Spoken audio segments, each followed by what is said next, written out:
সময় আখিরি জামানার পয়গম্বর দেখতে পাইলেন হযরতে ইদ্রিস আলাইহিস সালাতু ওয়াস সালাম। উনি জান্নাতের বারান্দায় বসে আছেন, আখিরি জামানার পয়গম্বরকে দেখে মুস্কি মুস্কি হাসেন। আখিরি জামানার পয়গম্বর ইদ্রিস আলাইহিস সালাতু ওয়াস সালামকে জিজ্ঞাসা করেন, হে আল্লাহর পয়গম্বর, আপনি খুশি মনে, এত প্রফুল্ল মনে, আনন্দ মনে এখানে বসে আছেন কেন? ইদ্রিস আলাইহিস সালাতু ওয়াস সালাম আখিরি জামানার পয়গম্বরকে বলেন, ইয়া রাসূলুল্লাহ, ইয়া হাবিবাল্লাহ, আমি খুবই তৃষ্ণার্ত ছিলাম, খুবই পিপাসিত ছিলাম। পানি পান করার জন্য আমি জান্নাতের এখানে আশেপাশে ঘুরে দেখার জন্য, পানি পান করার জন্য এসেছি। জান্নাতের ভিতরে এত সুন্দর মনোরম পরিবেশ, বাইরেও এত সুন্দর পরিবেশ, এইগুলো দেখার পরে আমার আর এখান থেকে ফেরত যাওয়ার ইচ্ছা হয় নাই।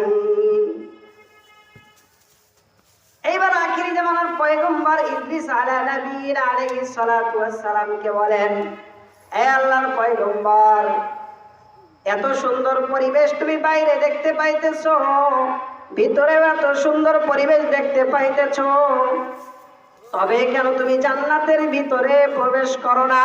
জান্নাতের বারান্দায়, জান্নাতের বাইরে কেন তুমি অপেক্ষা করতেছো?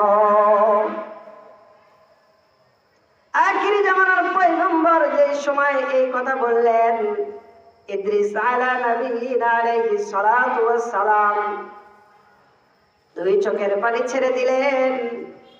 ইদ্রিস আলাইহিস সালাতু ওয়াস সালামের গাল বেয়ে বেয়ে পানি পড়তেছে, আর বলতেছে, আখিরি জামানার পয়গম্বর,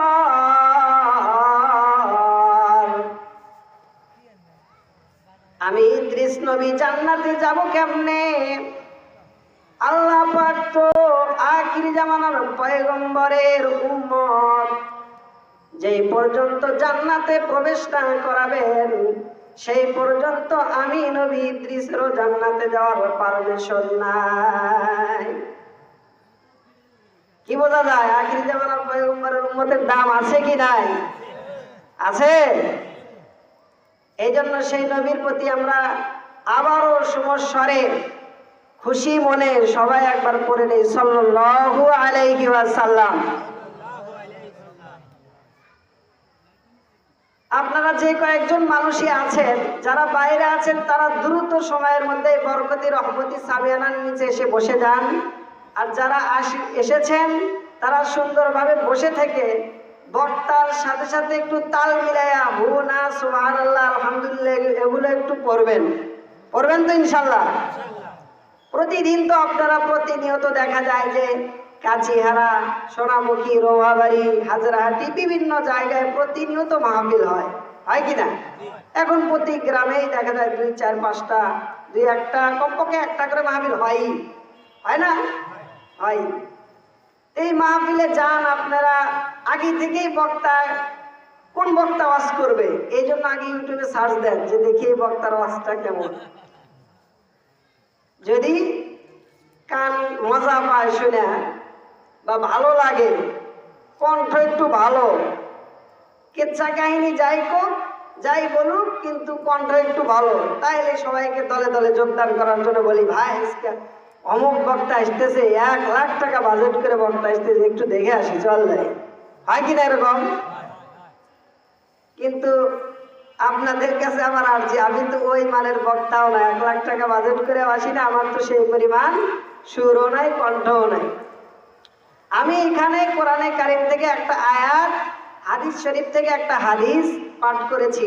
এখান থেকে বর্তমান যুগের প্রেক্ষাপট অনুযায়ী এবং যেহেতু মহিলা মাদ্রাসা, এই মাদ্রাসার আঙ্গিকে কিছু দরকারি কথা যেগুলো বললে আমি এবং আপনার দুনিয়াবি আখিরাতে কিছু লাভ হবে, কিছু ফায়দা হবে, কোনো কিচ্ছা কাহিনী না, যেগুলো দরকারি কথা করানো হাদিস থেকে, সেগুলো 2-4টা কথা আমি বলার চেষ্টা করব, আপনারা শুনবেন তো সুর ছাড়া। আল্লাহ পাক আপনাদের সবাইকে